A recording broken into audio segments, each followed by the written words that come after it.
नमस्कार दोस्तों, आप देख रहे हैं इंडियन वायरल न्यूज और मैं सूर्या सैनी आपका मेरे यूट्यूब चैनल में स्वागत करता हूं।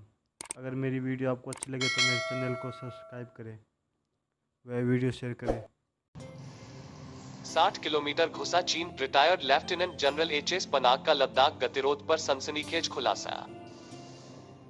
Retired lieutenant general HS Panag का लद्दाख गतिरोध पर सनसनीखेज खुलासा। नई दिल्ली। भारत और चीन के बीच पूर्वी लद्दाख में जारी गतिरोध को खत्म करने के मकसद से शनिवार को सुबह 9 बजे लेफ्टिनेंट जनरल रैंक के अफसरों में अगले दौर की बातचीत होगी। इससे पहले lieutenant general retired HS Panag ने दावा किया है कि 6 जून की बातचीत में चीन का पलड़ा भारी रहेगा, क्योंकि उसने पूर्वी लद्दाख के 3 अलग अलग इलाकों में भारत के करीब 40 से 60 स्क्वायर किलोमीटर जमीन पर घुसपैठ कर ली है। अब वह भारत के सामने समझौते की ऐसी शर्तें रखने की कोशिश करेगा जिन्हें मानना भारत के लिए आसान नहीं होगा, और अगर भारत ने शर्तें नहीं मानी तो चीन सीमित युद्ध भी छेड़ सकता है। कांग्रेस के पूर्व अध्यक्ष राहुल गांधी ने एक न्यूज वेबसाइट पर प्रकाशित सेवानिवृत्त लेफ्टिनेंट जनरल के इस आर्टिकल को ट्वीट किया है। राहुल ने लिखा है कि सभी देशभक्तों को जनरल पनाग का आर्टिकल जरूर पढ़ना चाहिए। उन्होंने अपने ट्वीट में आर्टिकल की एक पंक्ति भी कोट की है, इनकार कोई समाधान नहीं है। ध्यान रहे कि जनरल पनाग ने 2014 में आम आदमी पार्टी ज्वाइन कर ली थी। वह अभिनेत्री गुल पनाग के पिता हैं। बहरहाल जनरल पनाग ने आर्टिकल में आशंका जताई है कि चूंकि चीन के पास हमारी जमीन है, इसलिए वह विवाद सुलझाने के लिए वास्तविक नियंत्रण रेखा के पास भारतीय सीमा में आधारभूत ढांचे का निर्माण कार्य रोकने जैसी कठोर शर्त रख सकता है। उन्होंने लिखा है कि अगर कूटनीति असफल रही तो चीन सीमा पर संघर्ष बढ़ाने या सीमित युद्ध लड़ने तक को तैयार है। वह आगे कहते हैं कि भारत को यह बात गांठ बांध लेनी चाहिए कि उसे चीन के मनमानेपन के आगे झुकना नहीं है, भले ही उसकी तरफ से थोपा गया युद्ध ही क्यों नहीं लड़ना पड़े।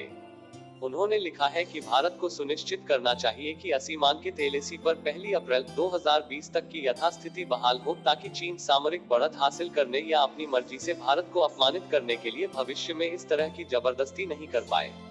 अगर यह कूटनीतिक स्तर पर नहीं हो सकता है तो ताकत के जोर पर जरूर किया जाना चाहिए। हकीकत से मुंह मोड़ रहे सरकार और सेना।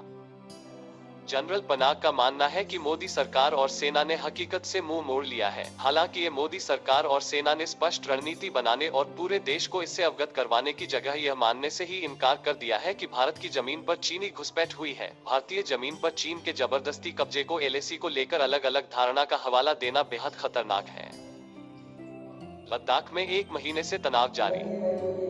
ध्यान रहे कि पूर्वी लद्दाख के 4 अलग अलग इलाकों में भारत और चीन के सैनिक 1 महीने से एक दूसरे के सामने डटे हुए हैं। 5 मई को दोनों देशों के सैनिकों के बीच झड़प हुई थी, जिसमें दोनों तरफ से करीब 250 सैनिक चोटिल हो गए थे। तब से इलाके में तनाव कम होने का नाम नहीं ले रहा है।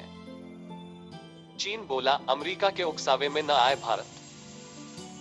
बीजिंग। चीन सरकार के प्रोपगेंडा मैगजीन ग्लोबल टाइम्स ने कटाक्ष करते हुए लिखा कि भारत ने धीरे धीरे चीन के प्रति रणनीतिक श्रेष्ठता का भ्रम पैदा किया है। भारत के कुछ लोगों को लगता है कि चीन सीमा मुद्दे पर रियायत दे सकता है। चीन के प्रति विरोध की मानसिकता भारत में बढ़ रही है और इसने भारतीय नीति निर्माताओं पर दबाव डाला है। चीनी मीडिया ने भारत को चेतावनी देते हुए कहा कि उसे अमेरिका या किसी और के उकसावे में नहीं आना चाहिए।